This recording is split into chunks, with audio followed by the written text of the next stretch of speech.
मनीष एक auto rickshaw चलाता था। जब वो 15 साल का था तब उसके पिता का देहांत हो गया। इसी कारण मनीष को ही घर की जिम्मेदारी उठानी पड़ी और कॉलेज की पढ़ाई छोड़कर पिता के ऑटो चलाने का काम मनीष ने संभाल लिया। मनीष की बड़ी बहन सुलेखा की शादी में जो उसके पिता ने कर्जा लिया था, उसे उतारने के लिए मनीष ने अपना घर भी बेच दिया और माँ के साथ किराए के घर में रहने लगा। मनीष की बड़ी बहन अपने ससुराल में खुश है।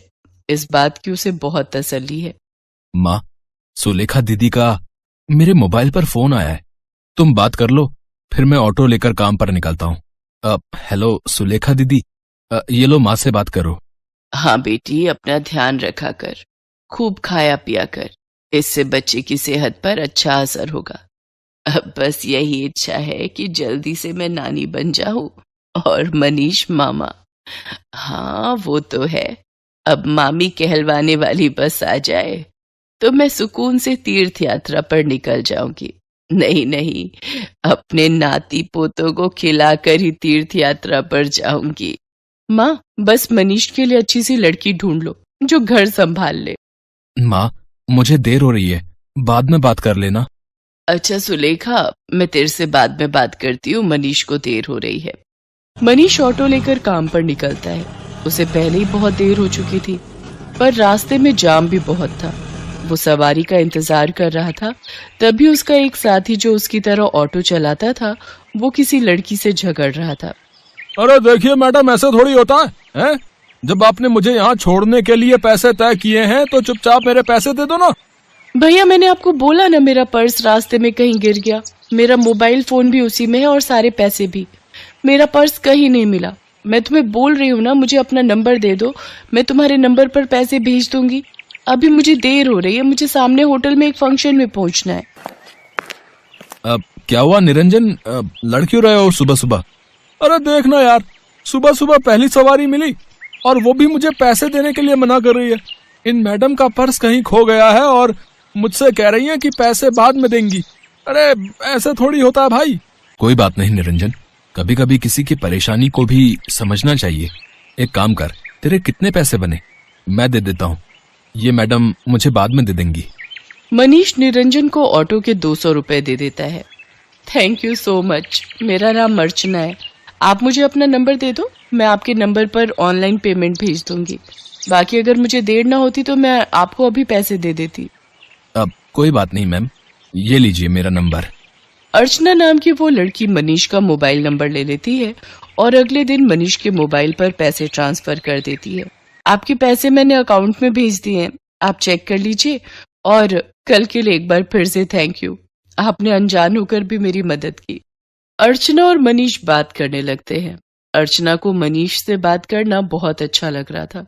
उसके बाद एक दो बार अर्चना की मुलाकात मार्केट में मनीष से हो ही जाती है। धीरे धीरे दोनों दोस्त बन जाते हैं। मनीष को पता चलता है कि अर्चना एक बहुत ही अमीर खानदान की लड़की है, तो वो उसे समझाता है। अर्चना, तुम बहुत ही अमीर खानदान की लड़की हो, तुम में और मेरे में जमीन आसमान का फर्क है। मैं एक मामूली ऑटो रिक्शा चलाने वाला गरीब लड़का हूँ। तुम्हारा और मेरा यूं दोस्ती रखना ठीक नहीं है, प्लीज तुम मुझसे मत मिलो। तुम ना मिलने की बात कर रहे हो, पर आज तो मैं तुम्हें अपने प्यार का इजहार करने आई थी। मैं तुम्हें बहुत पसंद करती हूँ मनीष। मैं अपनी आगे आने वाली पूरी लाइफ तुम्हारे साथ मिलकर जीना चाहती हूँ। कहते कहते अर्चना फूट फूट कर रोने लगती है और मनीष उसे गले लगा लेता है। अर्चना अपने मम्मी पापा से इस बारे में बात करती है और जबरदस्ती मनीष से शादी करने के लिए मना लेती है। इधर मनीष भी अपनी माँ और बहन से इस बारे में बात करता है और एक शुभ मुहूर्त में दोनों की शादी हो जाती है। अर्चना का स्वभाव बहुत अच्छा था। उसे इस बात से कोई फर्क नहीं पड़ता था कि उसकी ससुराल गरीब है, ना ही उसने कभी इस बात की कोई शिकायत की। अर्चना, तुम मेरे साथ शादी करके खुश तो हो ना? हाँ मनीष, मैंने तुम्हें दिल से प्यार किया है। मैं तुम्हारे साथ बहुत खुश हूँ। माँ जी, सुलेखा दीदी सब मुझे कितना प्यार करते हैं। मुझे तो महसूस ही नहीं हुआ कि मैं अपना घर छोड़कर आई हूँ। तभी अर्चना की सास भी आ जाती है। जीती रहो बहू, हम बहुत भाग्यशाली हैं कि इस घर को तुम्हारे जैसी बहू मिली। अर्चना भाभी, ये देखो, मैं आपके लिए नई साड़ी लाई हूँ। आज आप शाम को कीर्तन में यही पहनना। सुलेखा दीदी, ये साड़ी तो बहुत सुंदर है, ठीक है, पर एक शर्त पर। आज आप मुझे खुद तैयार करोगे, प्रॉमिस? अर्चना की बातें सुनकर सुलेखा की आंखों में आंसू आ जाते हैं। उसने कभी सोचा ही नहीं था कि उसे इतनी प्यारी भाभी से इतना प्यार और सम्मान मिलेगा। सचमुच कुछ ही दिनों में अर्चना ने सबके दिल में एक अलग जगह बना ली। अब तो अर्चना के बिना कोई भी नहीं रहता था। सुलेखा के बेटा पैदा होता है, इधर अर्चना भी गर्भवती हो जाती है। अर्चना के मां बनने के बारे में जब उसके मम्मी पापा को पता चलता है तो वो उसे मिलने के लिए उसके ससुराल आते हैं, पर अर्चना का घर देखकर दोनों ही मुंह बनाने लगते हैं। अर्चना, तुम अपने मम्मी पापा के पास बैठो, रसोई से चाय और नाश्ता मैं ले आती हूँ। क्या बात है अर्चना, तुम इस हालत में भी घर के काम खुद ही करती हो? तुम्हारे घर में कोई नौकर चाकर नहीं है क्या? कैसी बातें करती हो ललिता तुम जानती भी हो तुम्हारी बेटी किस घर में ब्याही है।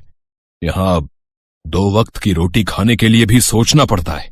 एक टाइम की सब्जी दूसरे टाइम खाते होंगे ये भला क्या नौकर चाकर रखेंगे? नहीं पापा, ऐसी कोई बात नहीं है। माँ जी और मनीष ने तो मुझे कई बार कहा है कि मैं घर में कोई काम वाली रख लूं, पर पूरा दिन मैं घर पर होती हूँ, मेरा भी मन नहीं लगता, और फिर मैं तो कुछ भी नहीं करती, सारा काम माँ जी ही करती है, मुझे उठने ही नहीं देती। ये लीजिए चाय। अर्चना, तुम्हें ये समोसे बहुत पसंद है ना? मैं ये भी हलवाई से खरीद लाई हूँ, अपने मम्मी पापा को भी दो। नहीं, मैं ऑयली फूड कम खाती हूँ। और अर्चना, तुम भी ये सब मत खाया करो, तुम्हें इस टाइम में जूस फ्रूट्स ये सब लेना चाहिए। बहन जी, आप तो समझदार हैं, ये समोसे वगैरह ये सब बहुत नुकसानदायक है। मम्मी, आप मेरी टेंशन मत लो, माँ जी मेरा पूरा ख्याल रखती है। वो मुझे समय पर जूस फ्रूट दूध दही सब्जियां और सब कुछ खाने के लिए देती है। तभी अर्चना की ननद सुलेखा भी आ जाती है।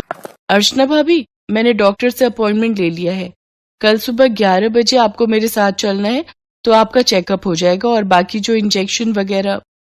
सुलेखा, तुम्हारा कौन से हॉस्पिटल में बच्चा हुआ था जिस डॉक्टर के बारे में तुम बात कर रही हो?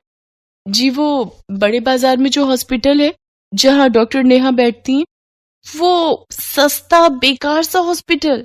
अर्चना, तुम उस हॉस्पिटल में चेकअप के लिए जाओगी? तुम्हारा दिमाग तो ठीक है। अर्चना, तुम एक मामूली से हॉस्पिटल में चेकअप के लिए जाओगी? तुम चिंता मत करो, इन लोगों के पास अगर तुम्हारे इलाज के लिए पैसे नहीं है तो क्या हुआ, मैं तुम्हारे लिए इस शहर के सबसे बड़े नामी हॉस्पिटल में आज ही बात कर लेता हूँ। और तुम अभी के अभी अपना सामान पैक करो और हमारे साथ चलो। किसके घर? आपके घर पापा? मैं अभी अपना घर छोड़कर कहीं नहीं जा सकती। मुझे डॉक्टर नेहा, जो कि एक बहुत बड़ी और समझदार डॉक्टर है, उन्होंने सुलेखा दीदी की नॉर्मल डिलीवरी की है। उन्होंने मुझे पूरा रेस्ट करने के लिए बोला है।